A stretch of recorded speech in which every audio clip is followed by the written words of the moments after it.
Good afternoon, everyone. Welcome to the Second Chance Act, responding to the fiscal year 2017 solicitation for smart reentry, focus on evidence-based strategies for successful reentry from incarceration to community.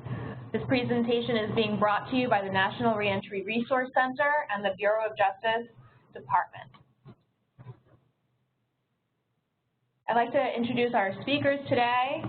I am Sultan. I'm the Technical Assistance Manager for Smart Reentry here at the Council of State Governments Justice Center. We provide the training and technical assistance for the programs and partners that are funded under the Second Chance Act.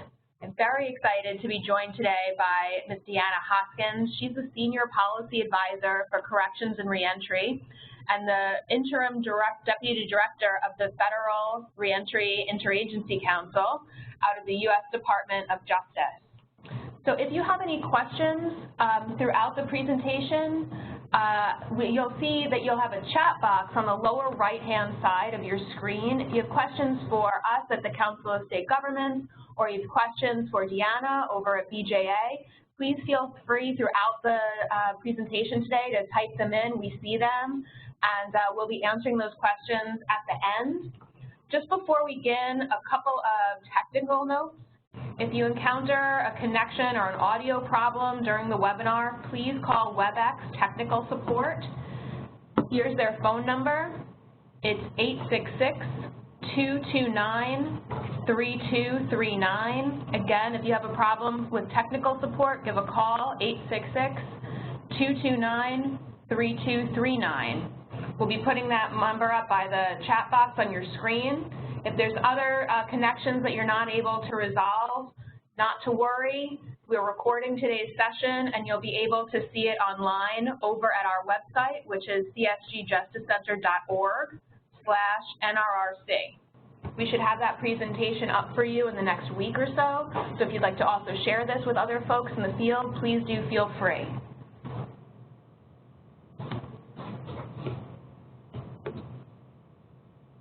So I want to be sure that I give you just a small overview of the Council of State Governments Justice Center before we walk into the solicitation. We are a national nonprofit, nonpartisan membership association of state government officials. We engage all members of 3 branches of government, and we provide practical, nonpartisan advice that's informed by best practices available. The staff here are interested in helping you to get some consensus-driven strategies to increase public safety and to strengthen your community, and we're very proud to be providing the technical assistance for the Second Chance Act programs. So technical assistance for the Second Chance Act programs is provided here via the National Reentry Resource Center, which is funded by the Bureau of Justice Assistance, and it's managed by the Justice Center, providing support to SCA grantees and the broader field.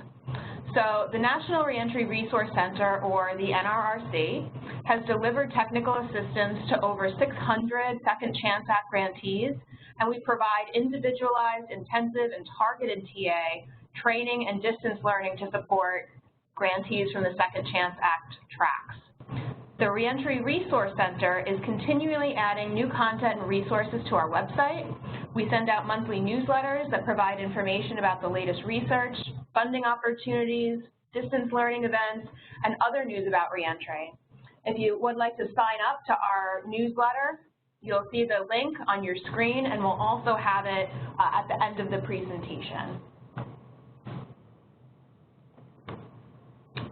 So for the Second Chance Act, I would like to share a little bit of background for those that are not familiar with it today on this call.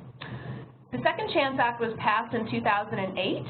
It authorized a variety of federal grant programs that support state, local governments, as well as tribal entities, nonprofit organizations, and this is to help them provide evidence-based services intended to reduce recidivism. Second Chance Act grants have been available since 2009 from the Department of Justice, but this grant has been offered for only a few years, and so we're excited to continue to promote the work of the Second Chance Act Smart Reentry grantees. I'd like to turn it over to Deanna Hoskins over at BJA to share a little bit about the mission of their agency. Thanks, Bonnie, and thanks for everyone that's on the call. As you guys know, at the Bureau of Justice Assistance, our mission is to provide the leadership and services in grants administration and around criminal justice policy, but utilizing those policies in the development to support local, state, and tribal justice strategies that helps them to achieve safer communities. To date, the Second Chance Act has supported over $300 million in reentry investments across the country. We are in 49 states. I'm hoping someone from Wyoming is on the call and ready to move forward in the reentry efforts in ARENA. I want to turn it back over to Bonnie to talk about some of the examples and programs that this program has supported in the past. Great, thanks, Deanna. So we're excited about all the work that has been taking place with all of our different grants on this track. So some examples of the evidence-based practices and the promising practices that are happening in this work is EPICS-I. So EPICS-I is a program that is meant to mentor and train mentors and that can be either community members, family members, or professional mentors in assisting people with their reentry from correctional settings. And for those that don't know the acronym of EPICS-I, that refers to the effective practices in community support for influencers. We have several of our grants also doing T for C, for Thinking for a Change. This is a program that incorporates research from cognitive restructuring theory, social skills development, and learning problem-solving skills. And usually those are done with folks that are either inside, outside of correctional facilities, as well as people on and off probation. We have several sites that are engaging in motivational interviewing, either with correctional or supervision staff or program staff that are working with motivational interviewing techniques. Another great program that's being utilized throughout the country is Seeking Safety. Seeking Safety is a present-focused counseling model, and it helps people attain safety from trauma or substance abuse, and we're really glad to see that programs are working more and more with that. So about the Second Chance Act Smart Reentry Reward. This year, BJA expects to make up to 5 awards for up to $1 million each. Each grant has a 36-month period, and that begins this October 1st of 2017. And the way that Smart Reentry is broken up, we'll talk about in a moment, but we have $150,000 that's available for the initial planning period, and that's up to about 12 months. And then the rest of the funds, $850,000, are awarded during the implementation period of 24 months.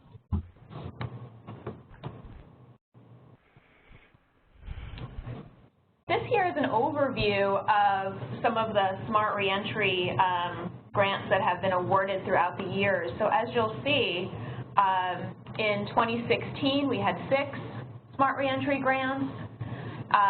In 2015 we had 10. 2014 we had 8. And as you'll see throughout the different years that have been funded for Smart Reentry. I want to share some more information about the program goals, and I think Deanna would be the best person to talk about that. Deanna? So some of the Smart Reentry program goals we know is to develop and implement some sort of comprehensive collaborative strategy that affects and addresses the reentry challenges that we see individuals struggling with as they transition from incarceration to the community. 2, to increase the public safety. But ultimate goal is to reduce recidivism for individuals returning to our communities. But I want to talk about, within this context of this initiative, reentry and defining what reentry really is. Reentry is a process that begins when the individual is first incarcerated at pre-release, and it ends with his or her successful community reintegration and the reduction of risk of recidivism at post-release. So that means whatever that individual needs are or what you see is needed in your area to address individuals' ability to transition back into the community, at any of those intercepts at pre-release, incarceration, post-release, reentry, this grant can be utilized to demonstrate a successful initiative at any of those intercepts. I'll go ahead and turn it over to Bonnie to kind of talk about what we call the BJA Smart Sweet. Great, thanks so much, Deanna. It's always exciting for me to talk about the BJA Smart Sweet. The Smart Sweet, it's a suite of programs or a group of programs that brings more science into criminal justice operations, and it really helps to leverage analysis, technology, and evidence-based practices. What we're happy about this year especially is that Smart Reentry is a part of the Smart Suite, and so as you'll see, we have some pretty amazing programs up there of smart policing, smart defense, smart supervision, smart prosecution, some really beautiful programs that are up and running that highlight the practitioner-evaluator partnership. And that's what this work really is based on. The work is based on folks coming together from different sectors, academia, and field practice, social science, community, to come together and make programs that work for people coming home. And with the inclusion of Smart Suite this year, we're able to continue to promote this work and further support the evaluating partners that will be working together on the Smart Reentry grants. So we've been asked before about just some examples of programs that have been funded through Smart Reentry. I'm excited to give you a small overview of some of these programs. So as you know, when you apply for these programs, you are able to apply in 3 different categories. There's the state, the county, and the tribal. So the first state program I'm going to talk about is the California Department of Justice Back on Track LA program. Back on Track was funded in FY14. Again, this is an FY17, so that'll give you a little bit of a picture of the years that they've been implementing. They work with adult males that are 18 and older that are high risk in Los Angeles County jail facilities. And in custody, they provide assessments for risk, need, as well as behavioral health. They also provide in custody CBT programming, life skills, employment readiness, high school diplomas, community college attainment, and as well as career technical programming. Case planning for people coming home in this program happen at 90, 60, and 30 days before release to ensure that services are available for people to come home. They're working with housing, they're working with job programs, and they're also working with families in the community to make sure that people have a good wraparound of support for their reentry program. Now, Worcester County in Massachusetts is a great example of a Smart Reentry grant.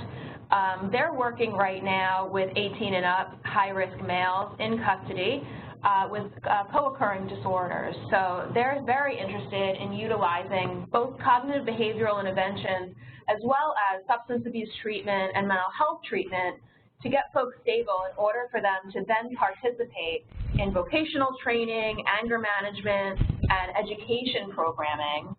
Now for this program, about 30 to 60 days prior to release, people are then further assessed to make sure that all of their post-release goals are up to date and realistic. People feel ready and supported to go home.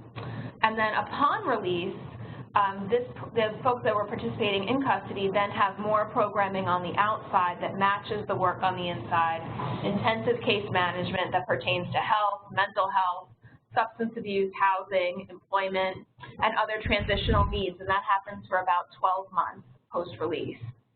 The last grant I'm going to talk about is the Port Gamble tribe that's out of the Washington State. This is a very important grant that happened from just last year, FY15. So this group is working with 18 to 24 high-risk men and women who are tribally enrolled in either Port Gamble, the Lower Etowah, the Jamestown, or the Squamish, and of course Port Gamble community. What's very important about this grant is this is the first opportunity that the tribe has been able to go into a correctional setting to provide these services to tribal members. So it's through the Second Chance Act that this opportunity has occurred, and we're very excited to see that this work is up and running. People are getting pre-release services for cognitive-based interventions. They're receiving cultural classes that also involve goal setting, conflict resolution workshops, They get treatment for their mental health issues as well as chemical dependency, and they're also taking part in restorative justice programming. Post-release, they're working on the historical trauma programming provided by the tribe. They have life skills group, GED programs, as well as continued cognitive behavioral, chemical dependency, and mental health programs. So these groups will tell you that it'll give you a good example of all the rich work that's happening in the communities right now, and it'll also show you the multidisciplinary approach that's needed in order to do this work. And of course, as part of the Smart Reentry grant, each group has an independent evaluator that is taking a look at not just recidivism, but other pro-social and health identifiers to see what the reentry process looks like for people coming home on these programs. I want to be able to pass over to Deanna to talk about the eligibility of these grants, and I'll pass it to you now. Deanna? Thanks, Bonnie. I think for eligibility, the grant is pretty clear, but I think there's a misunderstanding of individuals who think they do not qualify to participate in the grant activity. So we break our eligibility up into 3 sections. You either have to be a state, a unit of local government, or a federally recognized tribe. That applicant has to be the actual grant manager and fiscal agent, but it does not disqualify, and we recommend and prefer collaborations where the state may be the grant manager and the fiscal agent, but community partners are actually the force that is bringing the project and the programming on the ground level together. When we talk about, so we know what states are, and even within the state, you can partner with your governor's office, or you can partner with your Department of Corrections. You can partner with your Department of Mental Health Services. Most states have a criminal justice commission on a state level. A lot of states have Office of Faith-Based and Governor initiatives they can partner with. Because those offices sit at the state level, they will be considered a state entity. Units of local government is where a lot of individuals get really confused. That can be a mayor's office. That can be your local police department. That can be your local county commissioner's office and any department that falls up under that county commission. So if you have a county mental health board of recovery services, if you have a county level criminal justice commission, if you have a sheriff's office and a city police department, either one of those offices would definitely be that local unit of government that can serve as that fiscal agent and that grant manager, and the community partners can be the one that actually does the work. And then, of course, we definitely have the federally recognized Indian tribes of government that definitely qualify for this funding source. So I want individuals to also just realize you're not disqualified because you yourself are not one of these, one of the local units of government that is stated, but remembering you can partner with various units of that government in any of those offices. They can be the grant manager and a fiscal agent, and again, the community partners on the ground can be the actual programming component of this. They would just be proposed as sub-recipients of the grant in the application. Go ahead, Bonnie. Great. So we actually got a question, Gianna, just as you were talking about subrecipients. So one of our listeners has asked, for the partners who are going to be providing the services or the partners providing the evaluation for this work, should they be regarded as a subrecipient, or should they be regarded as a contractor through a subaward? Actually, and I appreciate that question, because I think that's where a lot of individuals get confused when doing the budget. So when you are actually doing the budget, the individuals who are partnering should be sub-recipients up under consultants. So in the budget, in the application, there's a budget component, and it will say who are you consulting with or who are your subcontractors. Those partners should be listed out in that category, and only the fiscal agent that is applying for the grant, the actual applicant, should be putting their services of what they're recouping out of the grant in the main category under salary and benefits. Thank you so much. And so we also just got one question to clarify. concerning who's eligible to apply. One of our listeners is asking if a county public defender's office or a district attorney's office can be the lead applicant under the eligibility criteria. If the district attorney's office is of the federal level, they are not eligible for federal grants because we fall up under the same department. But a county level public defender's office is more than eligible. They would be a local unit of government. Thank you so much. I really appreciate you taking the time to answer their questions. No problem. If it's okay with you, I can move on to the priority considerations. Okay, no problem. Great. So for priority considerations for the Smart Reentry grant, we have medium to high risk young adults. So those are folks that are 24 years of age and younger and incorporate developmentally responsive models. And so what that means is that you're going to be providing programming in the way that folks are going to be interested in participating. So I always give a good example to my grantees. You probably wouldn't talk to your nephew the way that you would talk to your grandfather. And so that's responsivity. You know, that's really about, are we providing services and offering services to folks in a way, especially young folks, that's going to be helpful for them, that's going to be of interest to them, that's going to connect with them. And so I'm really happy to hear that this year that's a priority consideration for BJA. Another priority consideration is for areas with disproportionate populations returning from prisons, jails, and juvenile facilities, so areas that are getting high rates of reentry. And lastly, our independent evaluations of reentry programs with a random assignment and control studies. So as you talk to your evaluating partners, or if we have any evaluating partners that are interested in this work on the phone today, that's for you. Independent evaluations with a random assignment and control study is a priority consideration this year for BJA. To talk a little bit about the target population for this work, the target population is medium to high risk individuals that are convicted as adults, and they can be incarcerated in a state, local, or tribal prison or jail. Now, also what's important is that this target population can include people that were convicted of sex crimes, people that are diagnosed with a serious mental illness, or individuals that are duly diagnosed with a major mental illness and an alcohol or a substance addiction for this program to be funded. So again, those populations are of interest for BJA for the Smart Reentry grant this year. Deanna, can you talk a little bit about what programs should be provided for Smart Reentry grants? Well, when we talk about programs, we know the Office of Justice programs strongly emphasize the utilization of data and evidence in policymaking and program development.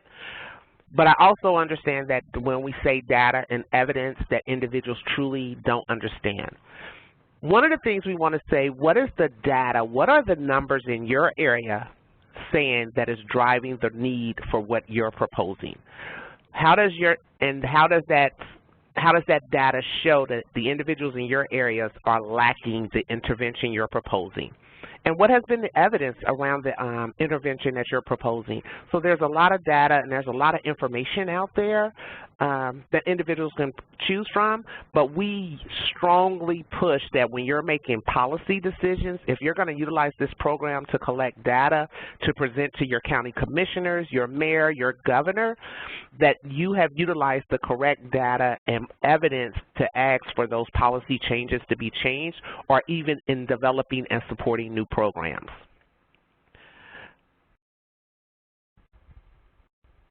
I'm going to go to the next slide.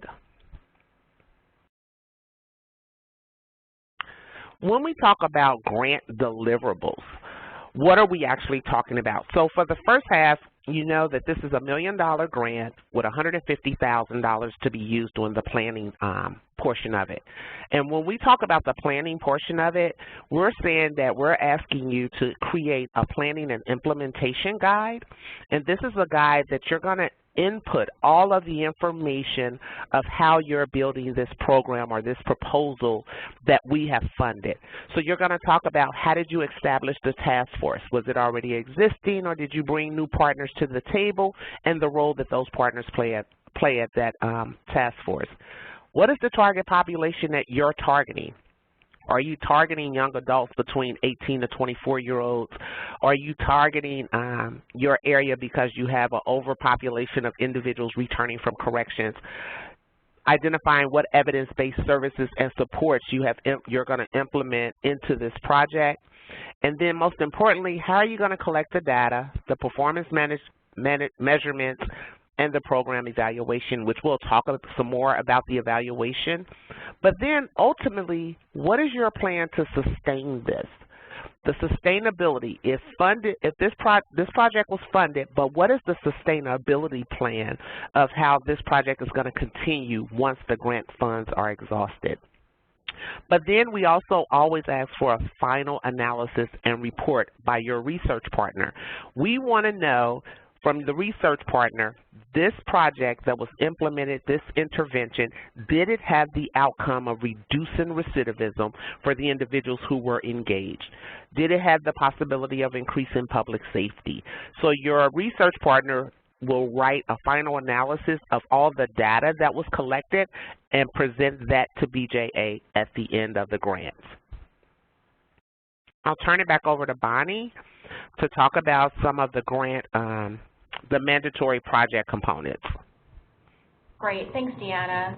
So for the mandatory project components for Smart Reentry, grantees have to show that they can track unique identifiers, collaborate with an external research partner, the use of a risk and needs assessment, use of validated evidence-based cognitive programs. You have to show a baseline recidivism rate, as well as a description of both the pre- and post-release services. Now, the research partner can either be an independent consultant located in an academic institution or a state analysis center. Perhaps you have a research organization that you work with or would like to work with.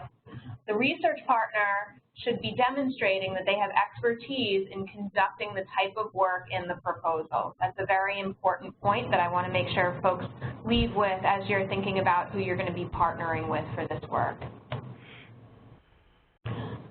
Just some questions we've gotten about how funds can be used during the planning phase. So for the planning phase, you can support a reentry task force, you can develop a strategic plan, evaluate a jurisdiction's approach to contracting services. And then for the funds that are going to be used for implementation phases, and I see a lot of folks are asking these questions as the chat is coming in, so these questions are for you, for the folks that are asking about implementation phase funds. They can be used to target criminogenic needs. You can use them for case planning and management in the community, a comprehensive range of services inside and outside, staff training, access to health benefits, to either develop or use an existing data system. They can be used for transitional employment. I saw that we had several questions about transitional employment, so yes, funds can be used for implementation funds for transitional employment, as well as improve the contracted service provision and accountability. I want to hand this over again to Deanna just to give us a good snapshot of the selection criteria. Thanks, Bonnie. I know this is the most important slide that everyone wants to know of. How does BJA select individuals to be funded? So when we look at the actual application and all the pieces that go into the application, you definitely will have your abstract. But I want to talk about what the program narrative is, and we have the percentages of your score that each one of these brings into your application. So one is the statement of your problem. That is 15% of your score. That is, you know what the problem is in your area. We're asking for a clear, concise description of what the problem is in your area. But then 35% of your score comes from what is the project design and the implementation process that you are proposing. So how are you designing it? What is the timeline of implementation that you're proposing to get it done, to have it up and running, and to be able to collect some data? But then again, another point that a lot of individuals don't take a lot of time to make sure is clearly and concisely described, which has 25% of your application, is the capabilities and competencies. What is the capabilities and competencies of the staff and the team that you've pulled together to deliver, to design and implement the project you're proposing to address the problem that you've stated? So again, what is the staff's capabilities and competencies to design and implement what you proposed to address the problem that you stated is the issue? Then 5%, which is the one thing that most people fear, is the collecting of data, and it only accounts for 5%. So if you really look at the percentage breakdown of how the selection process is, really what you're proposing and that project design and implementation process that you demonstrate to us, along with your staff's capabilities and competencies to do that, to address a real problem, is the majority of your points for this application. Again, that plan for collecting data for the solicitation's performance measures, again, you identify what those performance measures are because you've stated what the problem is, you've come up with a project design, and what are out of your project design, what are the measures you're going to collect data on? And then at the end, your impact, outcomes, evaluation, and sustainment is 10%. Again, always remember when applying for federal funds, you want to have a sustainability plan because BJA wants to see if we fund this project to be able to let you to collect the data to present that this is a good project. How are you going to sustain it once grant funds are exhausted? And then definitely 10% of your budget. Do you have a clear, concise budget that would allow to support the project that you're doing? Is the budget administratively heavy, or is it flowing with what the needs and you're saying the program and the project has again? And I always tell everyone when you're looking at the solicitation, please look at pages 33 through 36 of the solicitation, and you'll get a full list of all the requirements. There is a help desk number on there if you get stuck, if you need to call the help desk, if you have questions that don't get answered today, you can ask specific questions with the help desk, and if they can't help you, they will email me, and I will answer it and send it back. So I want to go to the next slide. So we know we're talking about Smart Reentry today, but there are other Second Chance Act current funding opportunities that are open and available to apply for it. So there are 3 different solicitations that have been released by BJA and will be awarded using our fiscal year $17. One is the Smart Supervision, which expands supervision activities to include sanctions and incentive models, dosage supervision models, cognitive behavioral change programs, and mentoring services, and training for any supervision staff and community partners to move forward more effectively in collaborative supervision services. This solicitation closes March 14th, 2017. Then we have our reentry program for adults with co-occurring substance abuse and mental disorders. And this solicitation provides resources to states, units of local governments, and federally recognized tribal governments. Again, those individuals have to be the applicant, but it does not, we recommend partnering with community partners. And the goal is to establish or enhance the provision of treatment so that those adults that are struggling with co-occurring disorders can facilitate to successful reentry, returning from incarceration to their community. This solicitation closes March 14th as well. You can find out more information on the programs that are on the screen. As previously noted, if you would like to receive the most up-to-date announcements anytime around new solicitations that are being released, any of our other federal partners who have funding opportunities, I really recommend you going directly to CSG's website and signing up for the newsletter for the National Reentry Resource Center.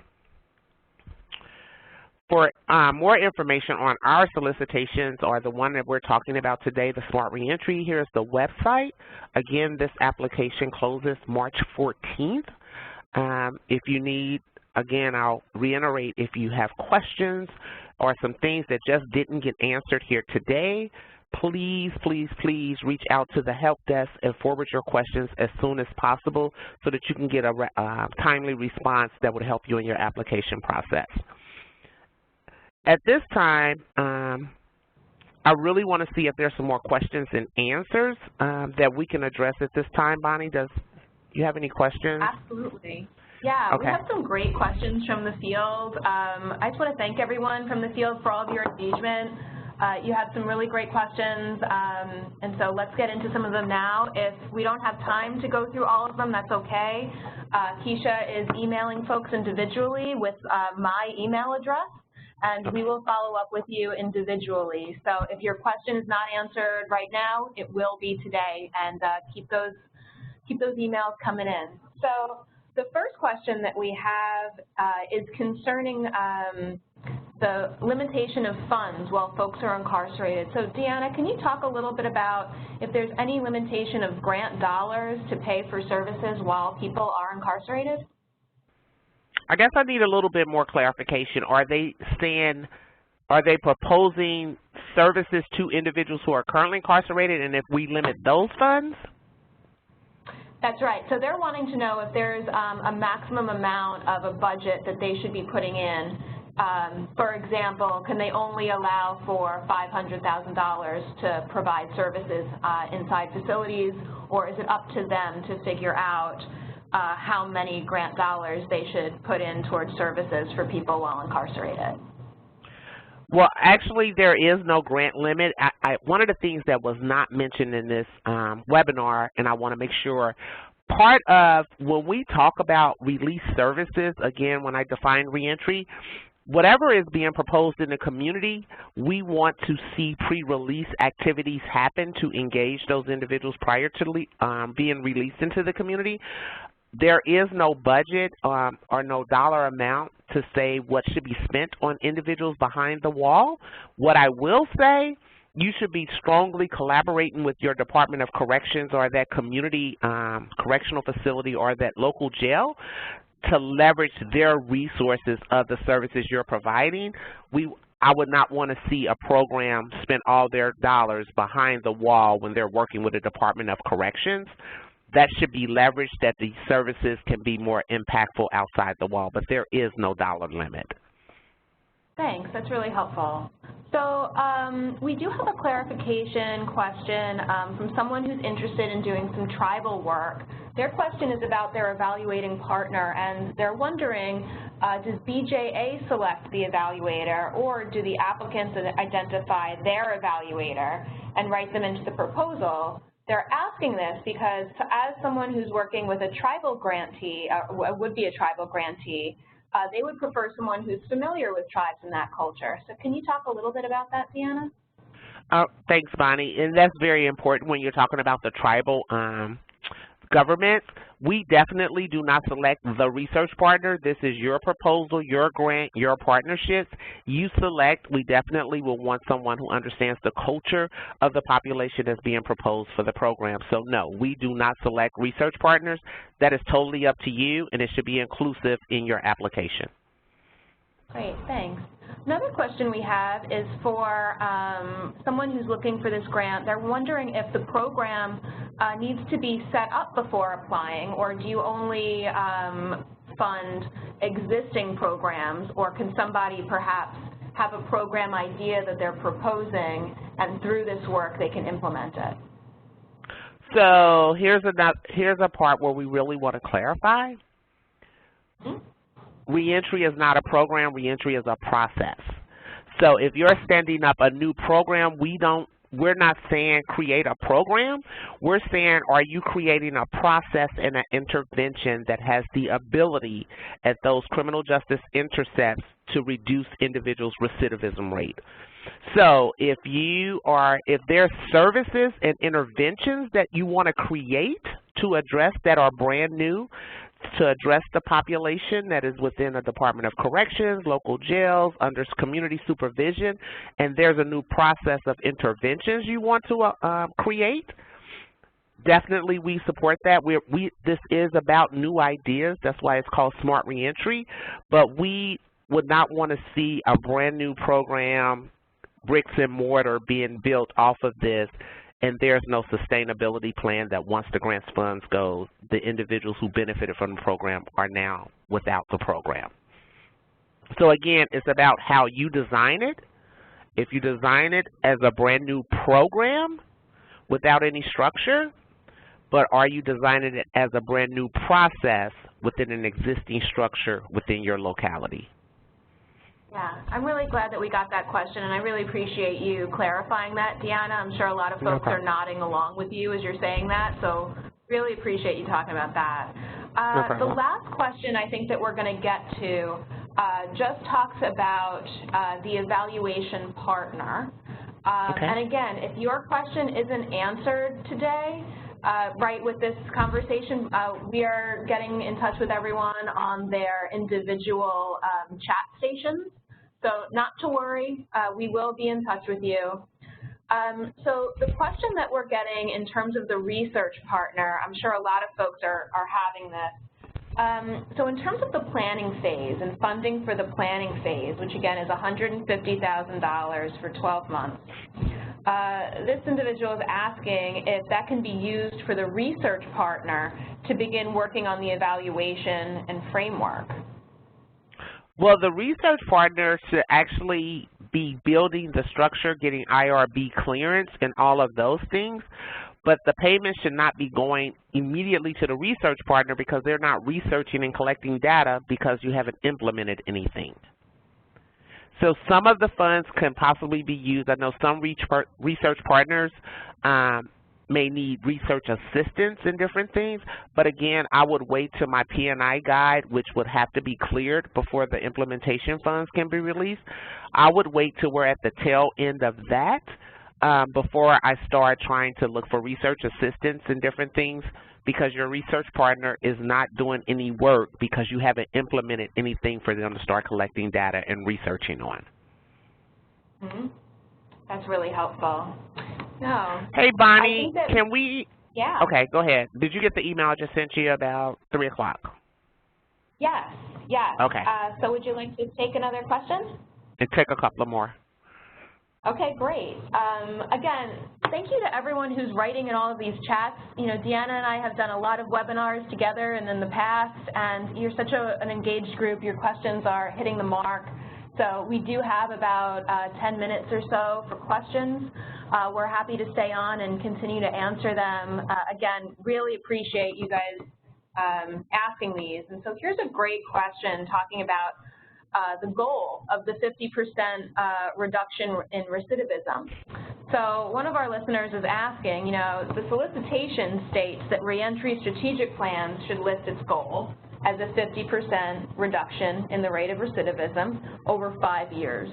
So the question is, should that already be in the state's strategic plan, or could incorporating that goal be a part of the planning process? So I think people are trying to get at, you know, where do they need to be in this process, and how can they leverage what's already happening in their state? Are you able to talk about that at all? I can talk about that a little bit. So when you talk about, I know that's a high mark saying you're going to reduce recidivism by 50%, but again, depending on how you look at recidivism and what it is defined in your area, if you have a 5-year strategic plan, that could be a 10% reduction per year, that in that 5 years you hit that 50%.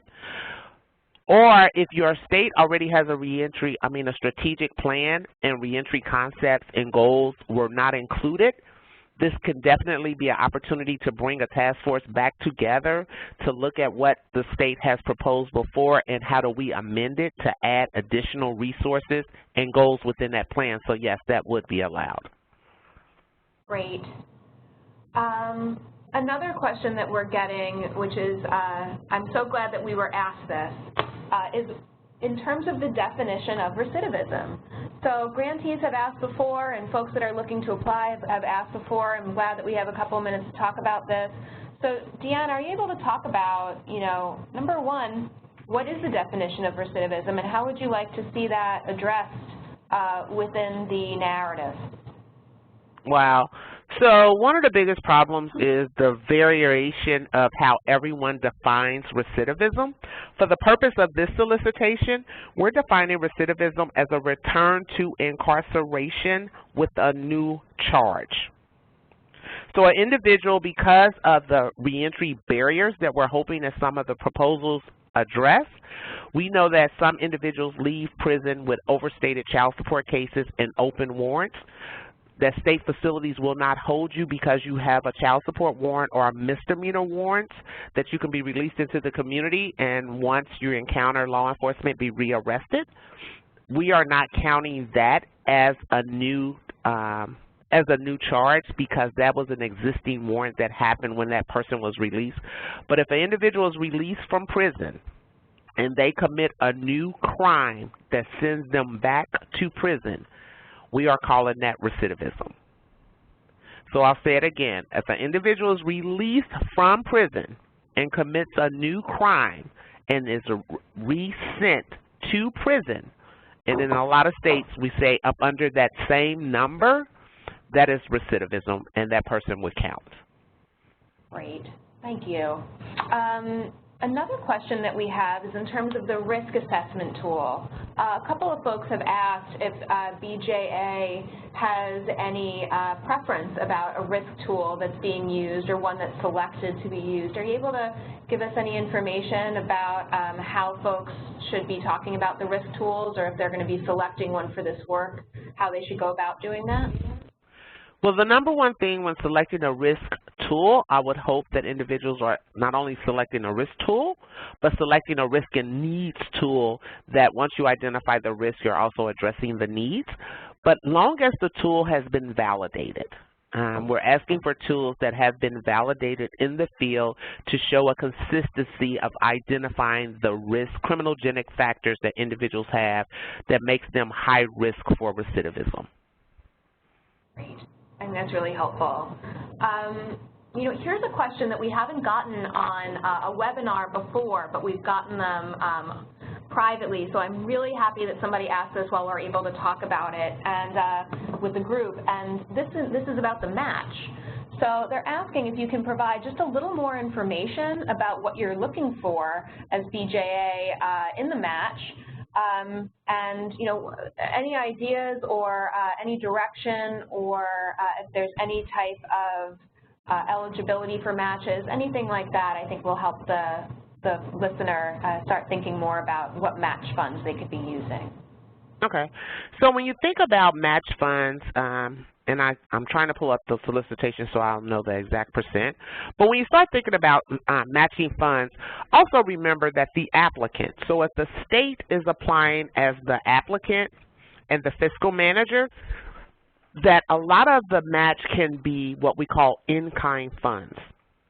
So if they're going to provide the administration and the community partners are going to do the actual programming, that 10% can go, that their staff of pulling the grant documents together, it can be waived in what we call in-kind services.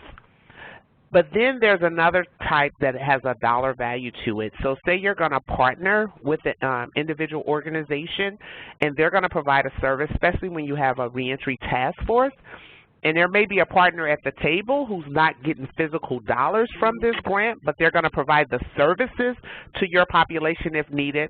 And one of the ones I always like to identify is detox services.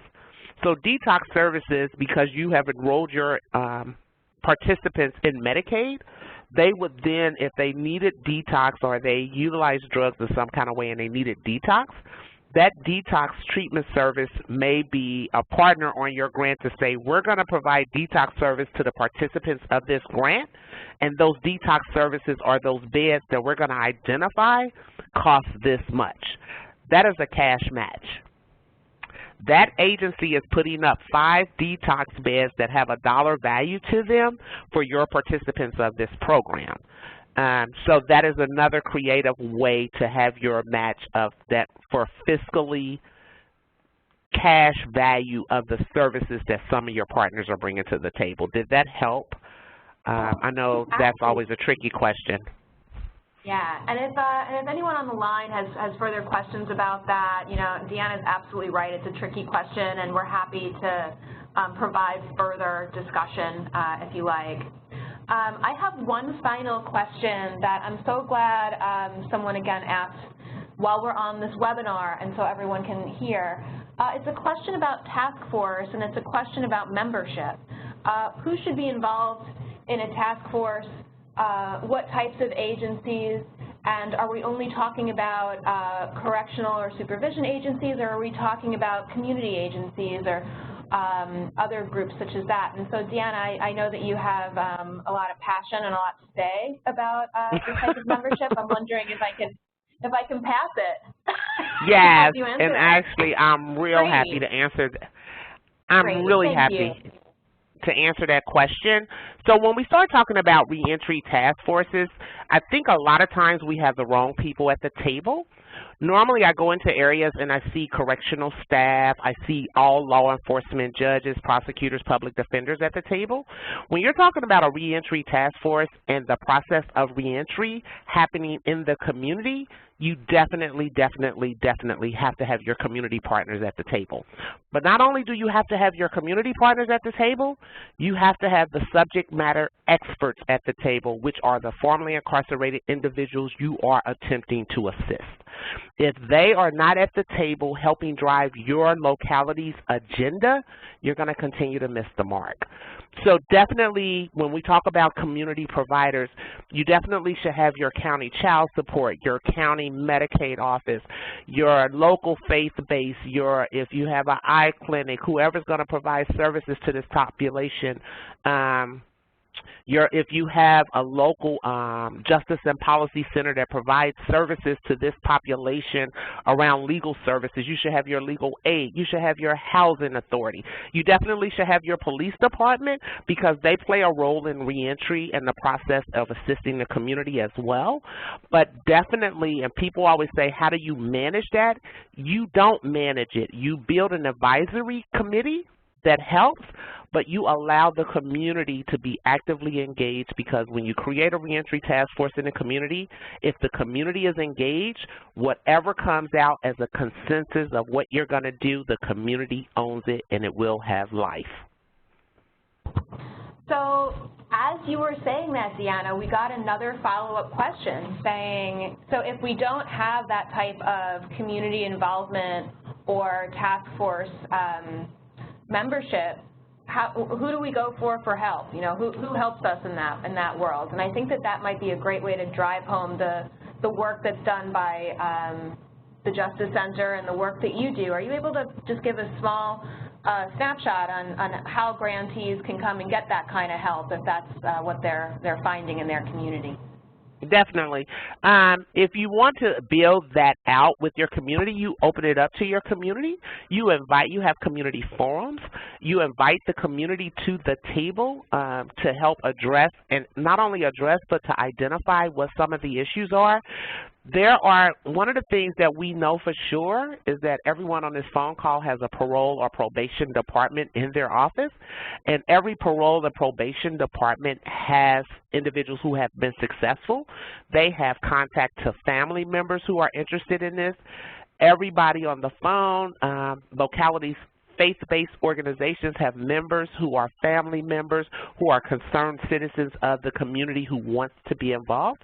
I say do an all-out call for your next task force meeting to tell the community what it is that you want them to be engaged, and allow them to attend. And I always say whoever shows up is supposed to be there, but definitely open the doors to your community, and definitely open your doors to your formerly incarcerated population to help you with this issue. Thank you so much. That's just great. Well, I think that has all of the themes and the questions today. I just want to give a couple of small shout-outs to people who have been talking to us on the chat box. So Sharon, we definitely see you, and Deanna, I want you to know that Sharon was really appreciative of the work that you were doing. She's really happy to hear that you're promoting the work of formerly incarcerated to be at the table. And so Sharon, we hear you, and we really appreciate that kind of feedback. Thank you so much. I think that I will close the webinar today. Again, for anybody else who has some questions that they wanted to see addressed or answered, happy to do that. Oh goodness, and Patricia McRae out there, thank you so much. We see that you're watching and listening on your computer, and Deanna, she says that this is awesome. So another round of applause from Patricia. Thank you all so much. This has been such a wonderful experience. And again, for any other questions that you may have, we're contacting us at Council of State Governments, and please do feel free to join our distribution list, and you're going to continue to get more updates on webinars just like this. You'll see our website right there. Again, for more information, you can contact that email address, and again, Keisha is sending folks my email address here at CSG. So if I didn't answer your question or Deanna didn't answer your question today, we will answer your question later on today. Deanna, I want to thank you again for all of your commitment, BJA, for all of their commitment and time that you've put into this work and solicitation. It's a real honor to be able to work with you all, and I thank you for taking this time to talk to folks who are interested in the solicitation. Thank you. No problem. Thank you, and I look forward to the applications that you guys are going to submit. Thank you for taking time to be on the webinar. Okay, have a good day, everyone. Thank you.